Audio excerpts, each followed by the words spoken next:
பயன்படுத்து, பாவத்தின் நுகத்தை உதறிவிடு.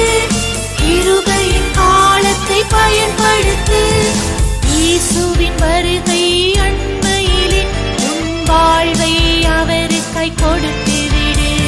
இயேசுவின் வருகை அண்மையிலே உன் வாழ்வை அவருக்காய் கொடுத்து விடு.